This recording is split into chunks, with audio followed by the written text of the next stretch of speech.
Ladies and gentlemen, welcome back to the Nichols YouTube channel and welcome back to the next episode, whatever number episode it is. But Subway Surfers, we're going to claim that. I'm not sure what we're getting it for, but we're going to claim it. Claim a mini mystery box. Love that. Well, we've got boards. 2 hoverboards. That's cool, that's cool, that's cool. Events. Oh, we've got, what's this? Cool, cool. Cool, cool, cool. Just give me the money, I don't care. Just give me the money, I don't care. Nice. Oh, with 96 more. We're never going to get those, I'm telling you now. 96 more of them. And, you know, again, I've done the old trick of going off the game and forgot what we're kind of working towards. I'm assuming it's that. I think we're working towards this. And I think for the keys, I believe, don't quote me. And we've got all of them, I believe it's this woman's second outfit. No, hang on, it must be something else. It must be something else. Oh, it could be that, but it's not that. No.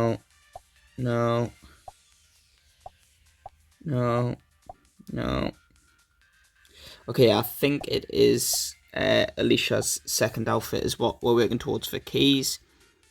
But as for money, we're looking to get that board. So, without any further ado, oh, hang on, we've still got more stuff to claim. This game's just full of claiming.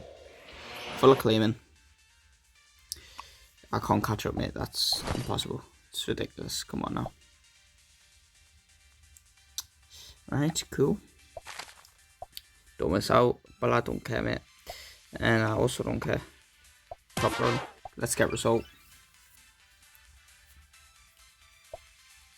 Diamond. We'll have 10,000 coins. That's beautiful. Oh. Do you know what that means? Ladies and gentlemen, do you know what this means? Hang on. What do you want? Thank you. You're still not done. How are you still not done? It doesn't want to stop, you know, notifying me. Oh my god. I don't know what these are for. I don't know why you keep giving us them. I don't know what they're for, right? But point is now, we've got 69,000 coins. We can now get that 60,000. There we go. Selected. Got the board. We need a new money goal now. We need a new money goal. What are you? You're 60 keys. You're not even money, mate. You're keys. 70 keys. 360. No. 75k. Could be 75k. Ooh, 65,000. Okay, we could. Big kahuna. That sounds so mad, but big kahuna. Do I not have... How much of these do I have? I don't know how much event thingies I've got. Is there a person that costs less money than 60? Yeah, no, I don't. So 65k is our next money goal for coins anyway. There's more stuff to look at. Cool, I don't care. Let's just start playing. Check what the mysteries are. Pick up 15,000 coins. Pick up 15 power-ups while on the left lane. Okay, cool. Let's just start with a score booster. What we're going to talk about today, we normally talk about boxing news, but there's not too much. I mean, to be fair, there is, but I just haven't been on this channel for a while. Okay, so boxing news. Major boxing news. Alexander Usyk, Tyson. I said Alexander. I normally get annoyed at people for saying Alexander. It's Alexander. It's a Ukrainian name. Alexander Usyk, Tyson Fury rematch has been scheduled for December, but that's kind of old news now.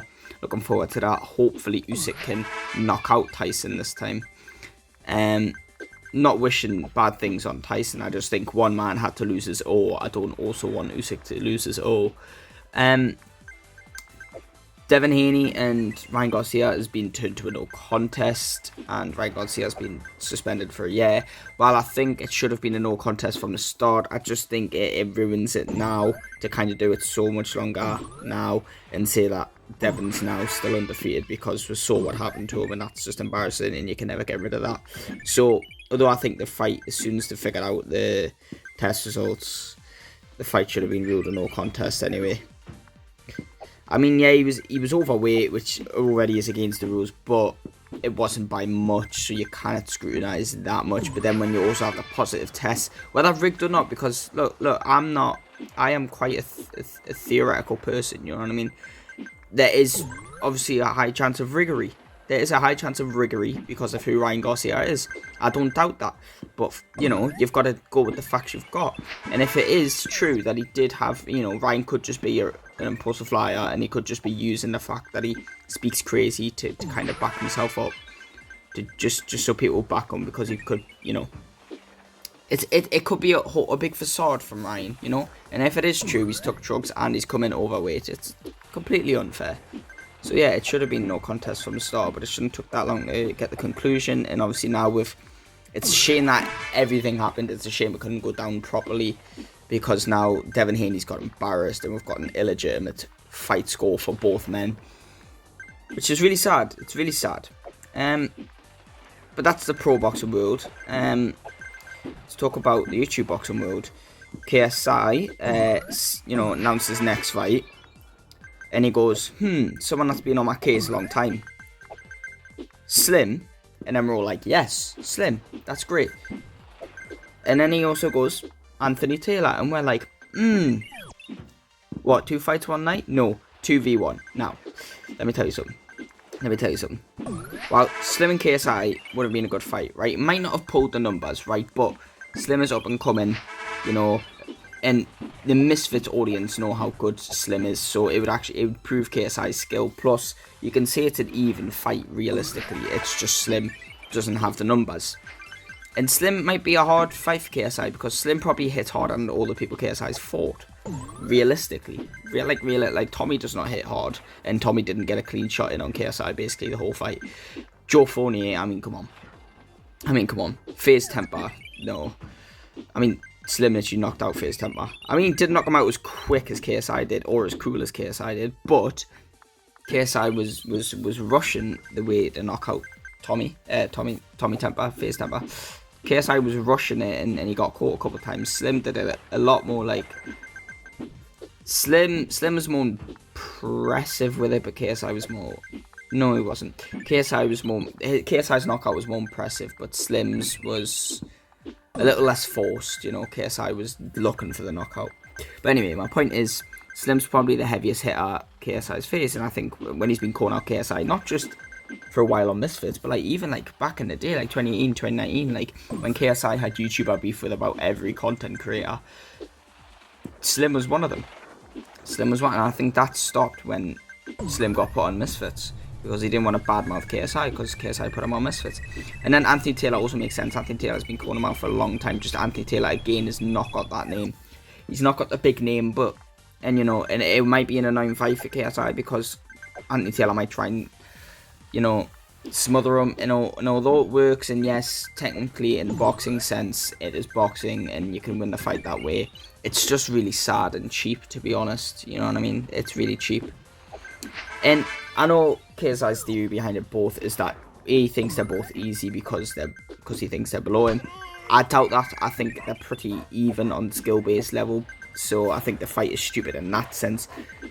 I think he could get, like, he could either struggle for all the rounds here, or he could get badly hurt. He could get embarrassed as well, but I suppose he's also put that on the line as well, because he might not want to lose Anthony Taylor and Slim one-on-one. So if he puts him in a 2v1, he might have a little get out of jail free card there if he loses, to be like, oh well, it was 2-on-1.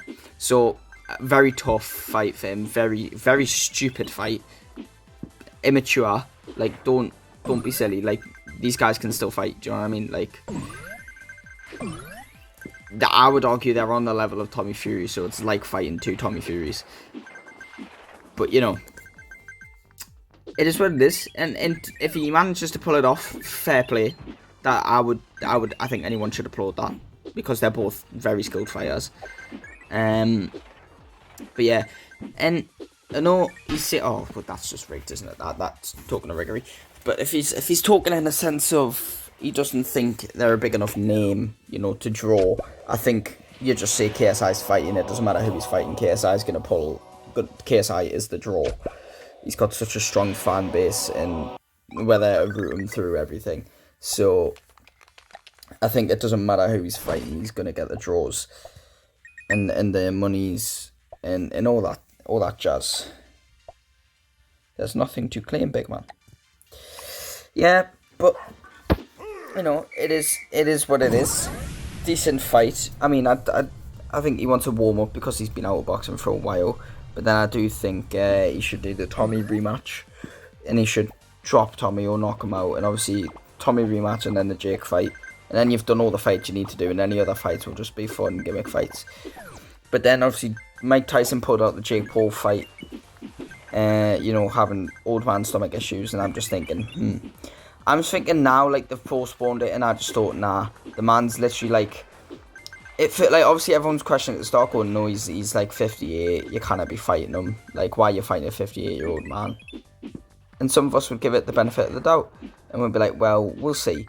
But now that Mike Tyson's already had to pull out and postpone the fight due to, like, health issues, I'm like, nah, come on. He's not only old, but now he's getting health problems, and you still want to fight him.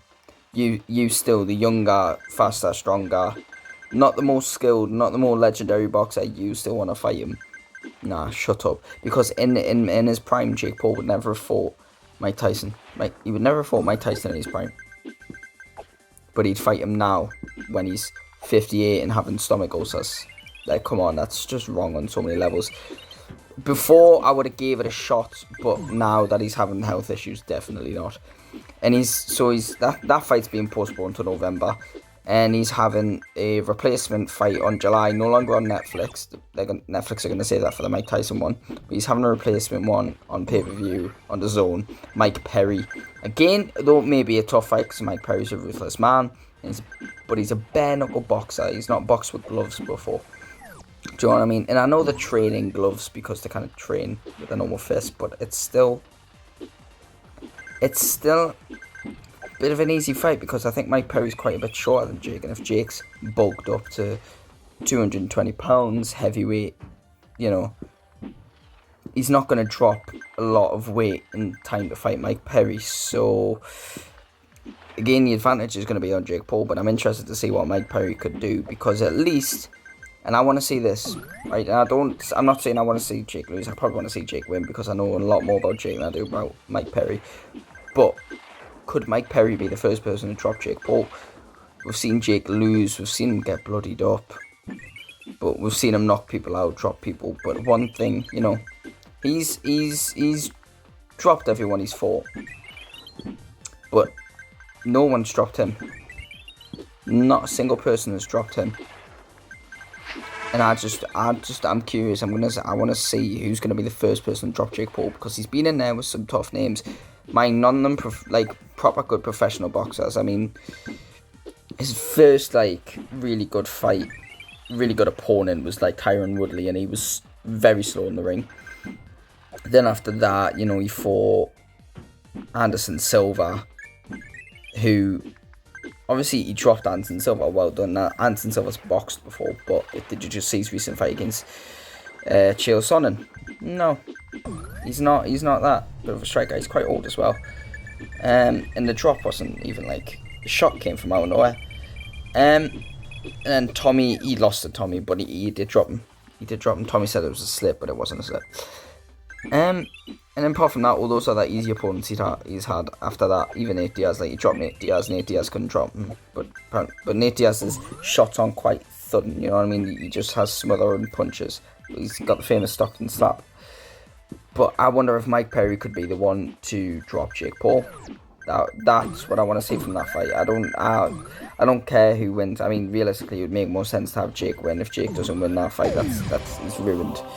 Well, he's not ruined, but it just kind of kills his momentum if he's trying to fight Mike Tyson.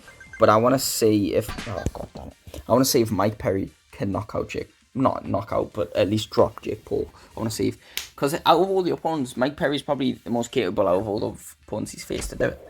So I want to see that happen. Regardless, though, let me know what you all think. If you truly do care, if you don't, that's fair enough. Thank you all so much for watching. Please like and subscribe, and I'll see you in the next one. Goodbye.